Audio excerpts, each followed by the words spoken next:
ऐतिहासिक, शैक्षणिक, साहित्य व संस्कृतीची जोड म्हणजे स्मार्ट पुणेकर न्यूज। मला या मंचावरती पोटले मॅडम आज या मंचावरती उपस्थित आहेत। एक शब्द टाकल्यानंतर ज्या पद्धतीने कामकाज त्या ठिकाणी उभं केलं जातं, मागच्या 2 महिन्यामध्ये या कॅम्पसमध्ये युवा संसदेसारखा कार्यक्रम झाला की ज्या कार्यक्रमाच्या माध्यमातून महाराष्ट्र आणि गोवा जवळपास 3000 युवक या कॅम्पसमध्ये आले। प्रत्येक माणूस या युवा संसदेच्या तयारीमध्ये होता, परंतु हा जो कार्यक्रम आहे या कार्यक्रमाची तयारी दिवाळी झाल्यापासून त्याच्यामध्ये केलेली होती। आणि ज्या पद्धतीने मी शब्द टाकला की मला अशा पद्धतीची कॉम्पिटिशन घ्यायची आहे, अनबुले सर अनेक लोकांनी सांगितलं, जे मला लॉ शिकवायला होते, ज्यांच्याकडे आपण लॉचं कधी ना कधी मार्गदर्शन घेतलं, अनेक लोकांकडे गेलो आणि त्यांनी मला सांगितलं की कशाला घेताय कॉम्पिटिशन, काय फायदा आहे त्याचा, 100 कॉलेजेस घेतात, कशासाठी करतायत। पण मी त्यांना सांगितलं होतं आणि मला पक्का आठवतं, मी त्यांना सांगितलं होतं जर 10 वर्षामध्ये doctor Sudhakarrao Jadhavar educational campus मधलं आणि advocate Shardulrao Sudhakarrao Jadhavar educational campus मधली ही जी 2 कॉलेजेस आहेत, जाधवर लॉ कॉलेज आणि advocate Shardulrao Sudhakarrao Jadhavar law college, या कॉलेजला जर ILS लॉ कॉलेजच्या पंक्तीमध्ये जर बसवलं नाही तर आम्ही 100% त्याच्यामध्ये मागे येऊ। मला सर या ठिकाणी सांगताना आनंद वाटतो की एक मुलगा, ज्या मुलाची काही परिस्थिती नसताना सुद्धा, ज्या मराठवाड्यामध्ये आज आपण जर पाहिलं तर पाणी नाही मिळत, ज्या मराठवाड्यामध्ये त्या ठिकाणी जर दुष्काळ बघितला आपण तर 4-4, 5-5 वर्ष दुष्काळ एकत्र लगातार पडतो, एक मुलगा ज्या मुलानं वयाच्या 14व्या वर्षी क्रांतीवीर नावासारखी संघटना त्या ठिकाणी स्थापन केली, ज्या मुलाची जर घरची आर्थिक परिस्थिती आपण लक्षामध्ये घेतली तर लोकांच्या घरामध्ये जर धूर निघला तर तो मुलगा घराच्या बाहेर जाऊन उभा राहायचा। आणि आपल्या हिंदू संस्कृतीमध्ये असं म्हटलं जातं की या बसा आणि जेवा, दुश्मन आला तरी आपण म्हणतो की या बसा जेवा, असं जर कोण म्हटलं तर 2 घास आपल्या पोटामध्ये तरी जातील, हे विचार त्या मुलाचे होते। वयाच्या 14व्या वर्षी क्रांतीवीर नावासारखी संघटना स्थापन केली, या संघटनेच्या माध्यमातून गावामध्ये लाईट आणण्याचं काम असेल, गावामध्ये वीज आणण्याचं काम असेल, गावामध्ये रस्ते आणण्याचं काम असेल, गावामध्ये शाळा आणण्याचं काम असेल, गावामध्ये चांगली लोक बोलून समाज प्रबोधनाचं काम असेल, गाव स्वच्छता अभियान असेल, जी कामं वयाच्या 14व्या वर्षी त्या मुलानं त्या ठिकाणी चालू केली, त्या मुलाच्या वडिलांवरती अत्यंत मोठ्या प्रमाणावरती दारिद्र्याचं आणि सावकाराचं कर्ज होतं। त्यावेळेसला त्या मुलाच्या वडिलांना त्या ठिकाणी बोलवलं आणि गावाच्या वेशीमध्ये त्या ठिकाणी सावकारांनी सांगितलं, सावकाराचं कर्ज म्हणजे 50 जावयांचं पुण्य, आणि त्यांनी सांगितलं की तुझा मुलगा एकतर गावगुंड होईल नाहीतर तो पुढारी होईल, त्याची शिक्षणाची लक्षणं दिसत नाहीत। आणि वय वर्ष 17 तो मुलगा त्या सावकाराकडे गेला आणि त्याला सांगितलं तुझ्या घरात जेवढी लोक आहेत त्याच्यापेक्षा जास्त शिक्षण मी घेतल्याशिवाय राहणार नाही। या पुण्यामध्ये 19 जून 1986 साली स्वारगेटच्या फुटपाथवरती आणि स्वारगेटच्या बस स्टँडवरती राहण्याचं काम त्या मुलांनी त्या ठिकाणी केलं। आपल्या बापाचा झालेला अपमान आमच्या आबासाहेबांचे संकल्पित तेच करणे आम्हा सागत्य, ज्या पद्धतीने छत्रपती संभाजी महाराजांनी छत्रपती शिवाजी महाराजांच्या संकल्पनेसाठी संपूर्ण आयुष्य त्या ठिकाणी दिलं, त्याच पद्धतीने त्या मुलानं आपल्या बापाचा झालेला अपमान लक्षामध्ये घेतला आणि जो शब्द दिलेला होता की जेवढं शिक्षण तुमच्या घरातली लोक घेणार नाहीत त्याच्यापेक्षा जास्त शिक्षण मी घेईल, वयाच्या 50व्या वर्षापर्यंत MCOM, MA, LLM, MPM, DTL, DLL, LW, GDC आणि PhD या भारत देशामध्ये जिचकारानंतर सगळ्यात जास्त शिक्षण त्या व्यक्तीने घेतलं, त्या व्यक्तीचा आदर्श घेऊन मी या शिक्षण क्षेत्रामध्ये उतरलेलो आहे। आणि म्हणून ज्या लोकांनी मला सांगितलं की तुम्ही त्या ठिकाणी कॉम्पिटिशन घेऊ शकत नाही, त्यांच्या नाकावरती टिच्चून हे कॉम्पिटिशन घेण्याचं काम आम्ही त्या ठिकाणी केलं। आणि ती प्रेरणा म्हणजे दुसरं कोणी नव्हे, आमचं दैवत आमचे वडील प्राचार्य डॉक्टर सुधाकरराव जाधवर सर आहे। आणि म्हणून आज ज्या वेळेसला ही शिक्षण संस्था आम्ही ज्या वेळेसला उभी केली की ज्या वेळेसला माझ्या वडिलांना स्वतःला शिक्षण त्या ठिकाणी घेता आलं नाही, परंतु जे हाल आपले स्वतःचे झाले, ज्या वेळेसला आपली परिस्थिती सुधारते त्यावेळेसला वाड्यावरती तांड्यांवरच्या मुलांना, गोरगरीब मुलांना उच्च दर्जाचं शिक्षण त्या ठिकाणी मिळालं पाहिजे। म्हणून आज सांगताना आनंद वाटतो की आज या शिक्षण संस्थेमध्ये 80 पेक्षा जास्त शाळा आणि कॉलेजेस, 25,000 पेक्षा जास्त विद्यार्थी, 1,500 पेक्षा जास्त शिक्षक आणि शिक्षकेतर कर्मचारी, आणि येणाऱ्या 1 वर्षामध्ये माझ्या आयुष्याचं शेवटचं स्वप्न म्हणजे डॉक्टर सुधाकरराव जाधवर युनिव्हर्सिटी केल्याशिवाय आम्ही त्या ठिकाणी स्वस्थ बसणार नाही।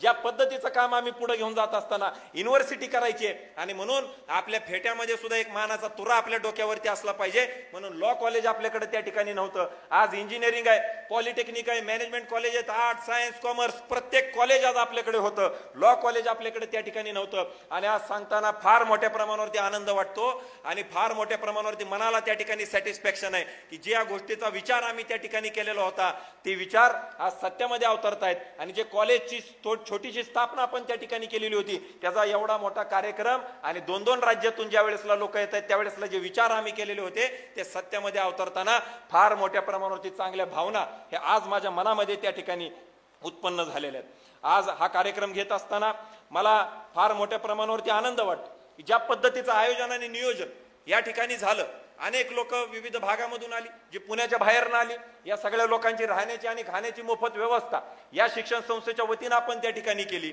आज या मंचावरती विनर आणि रनरअप हे तर त्याच्यामध्ये पुरस्कार दिले जाणारच आहेत, परंतु बेस्ट मेमोरियल अवॉर्ड असेल, बेस्ट स्पीकर असेल, मग तो प्रीचा असेल, फायनलचा असेल, बेस्ट रिसर्चर अवॉर्ड असेल, बेस्ट स्पीकर असेल, ह्या सगळ्या गोष्टी आपण या सगळ्या विद्यार्थ्यांना, या सगळे विद्यार्थी याचा लाभ आज त्या ठिकाणी घेणार आहेत. मला आज त्या ठिकाणी सांगावं असं वाटतं की ह्या कॉलेजची स्थापना करत असताना ज्या पद्धतीचं मार्गदर्शन अनबुले सरांकडनं झालं ते फार अत्यंत ना भूतो ना भविष्य ते असं होतं.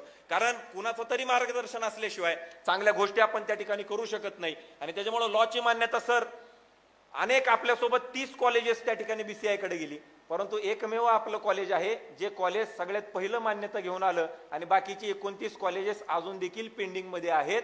हे सगळं मार्गदर्शन आणि मान्यता जर कोणामुळे मिळालेली असेल तर ती राजेंद्र अनबुले सरांमुळे त्या ठिकाणी मिळाली.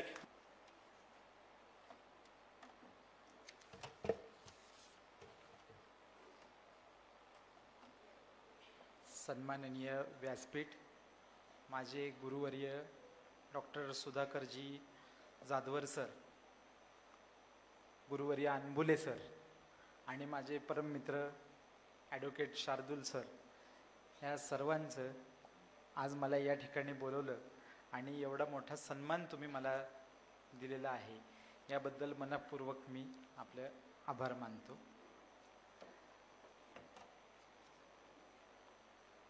क्लिपमधल्या बऱ्याचशा गोष्टी ऐकल्यानंतर मलाच नवीन होतं, पहिल्यांदाच मला कळल्या बऱ्याचशा माझ्याबद्दलच्या गोष्टी. तर त्या क्लिप बनवण्याबद्दल सुद्धा मी आपले हार्दिक मनापासून आभार मानतो. आणि माझ्यासारख्या एका कायद्याच्या अभ्यासकाला इतक्या लहान वयामध्ये तुम्ही इतका मोठा सन्मान दिलेला आहे, ह्यामुळे मी आज ॲक्च्युली भारावून गेलेलो आहे. त्याच्यामुळे एक तर वकिलांचा हा पिंड नाही लोकांसमोर बोलण्याचा, आम्ही बोलताना आमच्या समोर फक्त एकच व्यक्ती असतो, बाकी लोकांकडे पाठ असते, त्याच्यामुळे बोलणं सोपं असतं. आता या बाजूनी बोलताना ह्या खूप म्हणजे अवघडल्यासारखी परिस्थिती होते. म्हणजे त्याच्यामुळे मी आहे ॲक्च्युली मी एका आई वडील माझे दोघेही शिक्षक होते. शिक्षकाच्या कुटुंबामध्ये जन्माला आलेलो मी जरी असलो तरी कुणाला शिकवण्या इतपत अद्याप मी शिकलेलो नसल्याने तसा काही योग मला आलेला नाही. त्याच्यामुळे थोडंसं सांभाळून घ्या. आता थोडक्यात तुम्हाला मी काही जास्त आपला वेळ घेत नाही. थोडक्यामध्ये या लॉ कॉलेजचं हे पहिलं वर्ष आहे. लॉ कॉलेजला भारतामध्ये आज रोजी किती मागणी आहे ह्याचा फक्त तुम्हाला एक थोडक्यात मी हे सांगतो. आज आम्ही समाजामध्ये काम करत असल्यामुळे अनेक स्तरातल्या आमच्या वेगवेगळ्या लोकांच्या ओळखी असतात. अनेक ओळखीतनं आज इतकी वेगवेगळ्या आणि विविध स्तरातल्या समाजातल्या लोकांकडनं लॉ कॉलेजला सर आमचे CETला आमचा एवढा स्कोर आलाय, आम्हाला ॲडमिशन मिळत नाहीये, आमचं असं झालंय, कुठे ओळख आहे का, असं जवळजवळ जर यावर्षी आपल्याला जर 5 ऑक्टोबरच्या अगोदर जर चुकून आपल्या कॉलेजला जर परवानगी मिळाली असती तर माझ्याकडनंच 51 विद्यार्थी आपल्याला जोडून आले असते.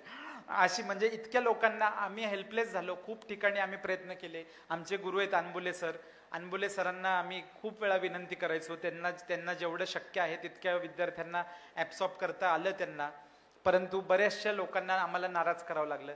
लोक यायचे म्हणायचे सर तुमच्या एवढ्या ओळखी आहेत, तुम्ही एवढे नावाजलेली लोक आहात, तुम्ही काहीही करा, आम्ही डोनेशन द्यायला तयार आहे, पैसे द्यायला तयार आहे, पण ॲडमिशन मिळत नाही. आता ही गोष्ट तुम्हाला फक्त सांगायची म्हणजे मी 2002ला मी ILS लॉ कॉलेजला प्रवेश घेतला होता. त्यावेळेस पुण्यामध्ये फक्त 5 लॉ कॉलेजेस होते. मी पासआउट होईपर्यंत 24 झाले आणि आत्ता ह्या गेल्या 17 वर्षामध्ये 50 पर्यंत आकडा गेला असेल. आत्ता मागच्या म्हणजे 2002 पासूनचा जर हिशोब काढला तर 5 लॉ कॉलेजेस वरून आत्ता 50 लॉ कॉलेजेस पुण्यामध्ये आहेत. आणि 50 लॉ कॉलेजेस असून सुद्धा विद्यार्थ्यांना, सर्व विद्यार्थ्यांना प्रवेश मिळत नाही. अनेक विद्यार्थी ह्या प्रवेशापासून वंचित राहिलेले आहेत. त्याच्यामुळे आणि जाधवर सरांचं आणि शार्दूल सरांचं दोघांचं जे डेडिकेशन आहे हे मी अनेक वर्षापासून त्यांना ओळखतो. अनेक वर्षापासून त्यांचं डेडिकेशन मी जवळून पाहिलेलं आहे. एखादा मुद्दा हातात घेतला, एखादा विषय हातात घेतला की सकाळ दुपार मध्यरात्र हे कुठलीही वेळेची तमा न बाळगता हे दोघंही अत्यंत सेवाभावी वृत्तीने त्या गोष्टी तडीस नेत असतात आणि त्याचाच भाग म्हणून इतक्या लवकर त्यांना ही लॉ कॉलेजला परमिशन मिळाली. त्यांची व्हिजन दोघांची ही अत्यंत चांगली आहे. म्हणजे अर्थात जाधवर सर, सिनियर जाधवर सरच अत्यंत म्हणजे कर्तृत्ववान व्यक्ती असल्यामुळे शार्दूल सरांमध्ये ते गुण येणं हे साहजिकच होतं. आता थोडक्यात मला आत्ता कळलं की या ठिकाणी बसलेले बरेचसे लॉ बॅकग्राऊंडमध्ये नसलेली सुद्धा बरेचसे विद्यार्थी आहेत, बरेचसे हे आहेत. त्याच्यामुळे मी आपल्याला जास्त क्लिष्टपणे सांगत नाही. Doctor Sudhakar Jadhavar sir, advocate Shardulrao Jadhavar, आजच्या कार्यक्रमाचे मुख्य गेस्ट आपण ज्यांना म्हणू, गटुळे सर, त्याचबरोबर माझे मित्र ॲडव्होकेट विपुल दुशिंग व आजच्या या फर्स्ट नॅशनल लेवल जाधवर मुटकोड कॉम्पिटिशनसाठी सहभागी असलेले सर्व पार्टिसिपंट्स व विद्यार्थी मित्रांनो, मी असं म्हणेल की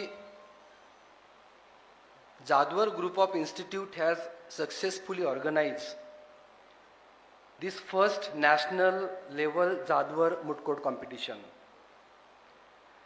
असं म्हटलं जातं की कुठल्याही अकॅडमिक एखाद्या संस्थेमध्ये जर एखादा अकॅडमिक इव्हेंट जर ऑर्गनाईज करायचा असेल सक्सेसफुली, तर त्यासाठी मॅनेजमेंटचा सपोर्ट लागतो, सहभाग लागतो, एक सहकार्य लागतं. फक्त टीचिंग आणि नॉन टीचिंग स्टाफ यांच्या सहकार्यातून किंवा यांच्या सहभागातून एखादा कार्यक्रम यशस्वी होत नाही. त्याचबरोबर संस्थेचा किंवा मॅनेजमेंटचा खूप मोठा हातभार अशा कार्यक्रमांना लागत असतो. कॉलेज अस्तित्वात आलेलं आहे, परंतु प्रत्यक्षात अकॅडमिक जे काही कॅलेंडर आहे ते सुरू व्हायचंय, अजून विद्यार्थ्यांनी प्रवेशही घेतलेला नाही. असं असताना सुद्धा प्रत्यक्षात लेक्चर्स सुरू होण्याच्या आधी, अकॅडमिक इयर सुरू होण्याच्या आधी ही जी कॉम्पिटिशन संस्थेने ऑर्गनाईज केलेली आहे ती अतिशय स्तुत्य अशी आहे. त्यासाठी मी संस्थेचे आभार मानतो आणि मी अशी आशा व्यक्त करतो की भविष्यामध्ये सुद्धा अशा प्रकारच्या अनेक कॉम्पिटिशन्स संस्थेच्या माध्यमातून होतील आणि त्याचा जो फायदा आहे तो सर्व विद्यार्थ्यांना आणि जे ॲस्पायरिंग ॲडव्होकेट्स आहेत त्यांना होईल. आता प्रत्यक्षात आपण जेव्हा एखाद्या कॉलेजमध्ये शिक्षण घेतो, हे शिक्षण घेत असताना बऱ्याच वेळा असं म्हटलं जातं की हे शिक्षण अकॅडमिक असं असतं. आपण एखादा कायदा वाचतो, एखादं पुस्तक वाचतो, परंतु प्रत्यक्षात न्यायालयामध्ये काहीतरी वेगळंच चाललेलं असतं आणि ते खरंही आहे काही दृष्टिकोनातून. दुर्दैवानं भारतामध्ये आपण जरी लॉला प्रोफेशन म्हणत असलो तरी प्रत्यक्षामध्ये law is not declared as a professional course.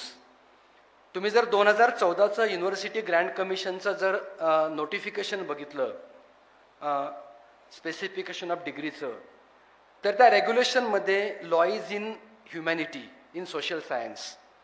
त्याच्यामुळं इंजिनिअरिंगमध्ये किंवा मेडिकलमध्ये एखादा डॉक्टर किंवा एखादा इंजिनियर हा प्रत्यक्षात आपला व्यवसाय सांभाळून सुद्धा एखाद्या इंजिनिअरिंग कॉलेजमध्ये किंवा एखाद्या मेडिकल कॉलेजमध्ये प्रोफेसर म्हणून काम करू शकतो, परंतु ते लॉला ॲप्लिकेबल होत नाही. आणि लॉला आजही सेटनेट ॲप्लिकेबल आहे. याचं कारण असं की लॉ इज इन ह्युमॅनिटी आणि सेटनेट हे यासाठी ॲप्लिकेबल आहे की law is not a professional course on papers. जरी तुम्ही प्रत्यक्षात लॉ करत असताना प्रोफेशनल इथिक्स हा सब्जेक्ट शिकत असला तरी on paper law is not a profession. आता ही जी ॲक्टिव्हिटी संस्थेने आपल्या सर्वांसाठी ऑर्गनाईज केलेली आहे, I am of the firm opinion की मुटकोट ॲक्टिव्हिटी ही 3 कारणांसाठी मला असं वाटतं प्रत्यक्षात की अतिशय महत्त्वाची आहे. त्यातलं पहिलं कारण असं आहे की this activity fosters personality development of that particular advocate who is participating in that moot court. प्रत्यक्षात ह्या ॲक्टिव्हिटीमध्ये सहभाग घेतल्यामुळं त्याची पर्सनॅलिटी डेव्हलप होण्यासाठी नक्कीच मदत होते. त्याचबरोबर it also promotes A team work. हा दुसरा खूप महत्त्वाचा मुद्दा आहे. काही जण रिसर्च करत असतात, काही जण मेमोरियल बनवत असतात, काही जण केस लॉ शोधत असतात, काही जण आर्ग्युमेंटची तयारी करत असतात. हे सगळे लोक एकत्र आलेले असतात आणि त्यातून एक टीमवर्क डेव्हलप होताना आपण बघतो. त्यामुळं मुटको ॲक्टिव्हिटीज जे आहेत it develops or it helps in developing the teamwork असं मी एक म्हणेल. आणि तिसरा महत्त्वाचा मुद्दा असा आहे, it refines the public speaking ability of that particular candidate. की प्रत्यक्ष पब्लिक स्पीकिंग कसं असावं, आपण कसं बोलावं, याचं सुद्धा शिक्षण आपल्याला मुटकोटमधनं मिळतं. कदाचित लॉ कम्प्लीट झाल्यानंतर you may be a member of judicial service, तुम्ही कदाचित न्यायाधीश होऊ शकता, और you may be an aspiring advocate, तुम्ही कदाचित प्रॅक्टिस करू शकता, और यू मे बी अन अकॅडेमिशियन, कदाचित तुम्ही लेक्चरर किंवा प्रोफेसर होऊ शकता. कुठल्याही जरी फील्डमध्ये गेलात तरी ही जी मुटकोटची ॲक्टिव्हिटी आहे ती आपल्यासाठी अतिशय महत्त्वाची आहे. कारण एका अकॅडेमिक विचारसरणीच्या बाहेर जाऊन प्रत्यक्षात लॉ इन वर्किंग याला हे जे आपण म्हणतो ते आपल्याला शिकायची यातनं संधी मिळते. माझ्या दृष्टिकोनातून मुटकोट ॲक्टिव्हिटी महत्त्वाची का आहे त्याचं कारण मी देईल ते असं की या मुटकोटसाठी सुद्धा मला असा संयोजकांनी सांगितलं की 20पेक्षा जास्त पार्टिसिपंट्स आलेले आहेत किंवा होते. हे जे पार्टिसिपंट्स सगळे येतात, एका ठिकाणी जमा होतात, लक्षात घ्या, all are from different background. Some are having different we may say place of residences, they are having different religion, they are having different caste, they are having different sex. असे सगळे वेगळे लोक एका ठिकाणी येतात. Moot court activity is not organise for personal development of any particular participant, असं नाही येते. हे जेव्हा सगळे लोक एकत्र येतात, different religion, different sex, different place of residence, तेव्हा एकत्र आल्यानंतर दे थिंक बियॉन्ड दॅट. ते अगदी रिलिजनच्या बाहेर जाऊन, आपल्या सेक्सच्या बाहेर जाऊन, आपल्या विचारांच्या बाहेर जाऊन, रिजनॅलिझमच्या बाहेर जाऊन ते विचार करतात आणि ते एक सांघिकपणे, एक युनिटीने काम करतात, ज्याला आपण कॅमराडेरी म्हणतो. त्यातनं ती डेव्हलप होते. आणि this is the success of the moot court. की माणूस एवढा मोठा कसा होतो आणि का झाला याचा आपण कधी विचार केला का?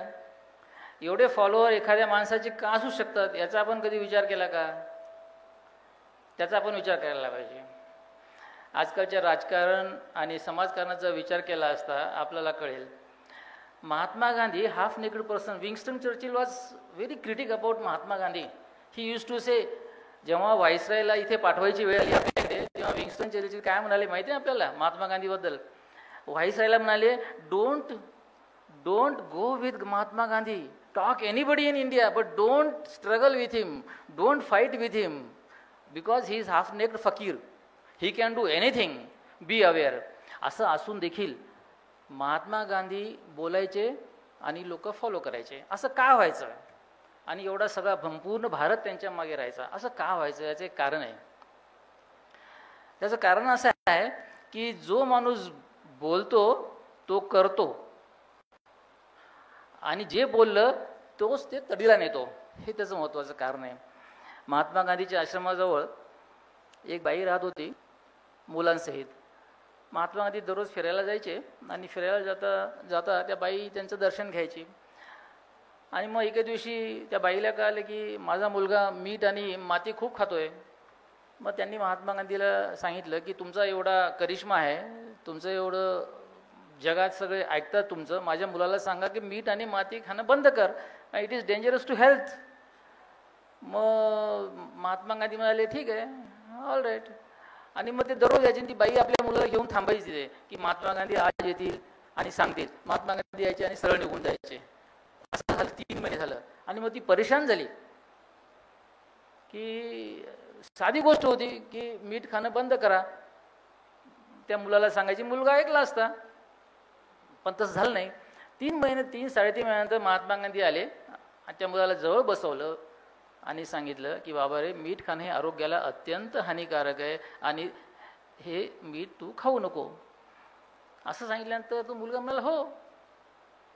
मग त्या आईला असा प्रश्न पडला, त्या बाईला असा प्रश्न पडला, गांधीजी जर तुम्ही हे 3.5 महिन्यापूर्वी सांगितलं असतं तर 3.5 महिन्यांचं जे नुकसान झालं माझ्यामुळे ते झालं नसतं ना, त्याचं काय? त्यावेळेस ते विचारू शकत होते गांधीजींना. तर त्यावेळेस गांधीजी असं म्हणाले की 3.5 महिन्यापूर्वी आजपर्यंत मी स्वतः मीठ खात होतो. मी स्वतः आतापर्यंत मीठ खात होतो, त्यामुळे मला तो अधिकार नव्हता. तर असं आहे, जाधव ग्रुप सरांचं जे एवढा अवाढव्य एम्पायर त्याने जे उभं केलं आहे, आणि ते एम्पायर जे उभं केलं आहे नुसतं पंचतारांकित नाही आहे. ते एम्पायर सर्व समाजातील थरातील व्यक्तीकरता आहे, समाजाकरता आहे, लोकांकरता आहे. हे महत्त्वाचं आहे. आणि ते एम्पायर करण्यामागे त्यांची टीचिंग आणि प्रीचिंग आणि प्रॅक्टिस एकच आहे. दोन्हीमधलं जेव्हा अंतर कमी होतं तेव्हा आपली प्रगती होते आणि लोक आपल्याला फॉलो करतात. मित्रो, विषय भरपूर जाण्यापेक्षा मी ज्या कामाकरता आलो आहे ते काम आधी ओळखून घेतो. मी आपल्या मुडकोर्टमध्ये आलेल्या सर्व पार्टिसिपंटचं अभिनंदन करतो, त्यांना शुभेच्छा देतो पुढील भावी आयुष्याकरता. I congratulate all of them, I wish them all the best.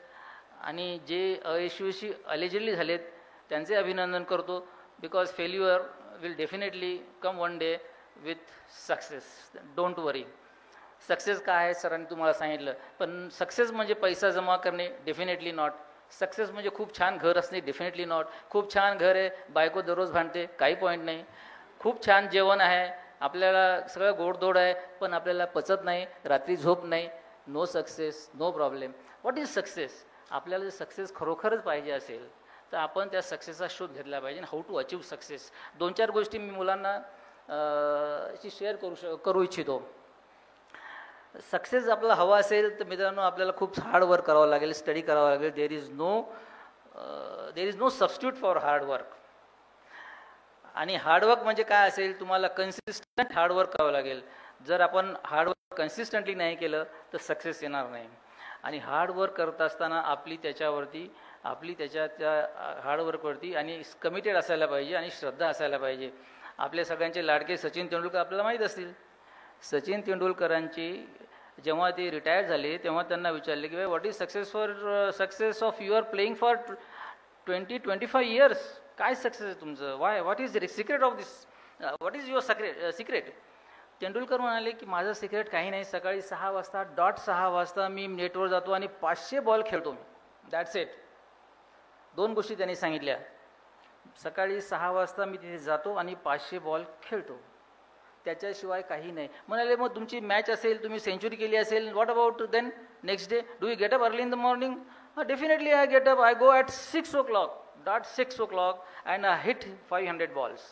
So आपण नुसतं सचिन तेंडुलकर बघतो, पण त्याच्यामागचे हार्डवर्क आणि परिश्रम आपण नाही बघत. त्याच्याकडे थोडं लक्ष आपण द्यायला हवं. कन्सिस्टन्सी आपल्याला हवी. कन्सिस्टन्सी नसेल तर मग काही उपयोग नाही.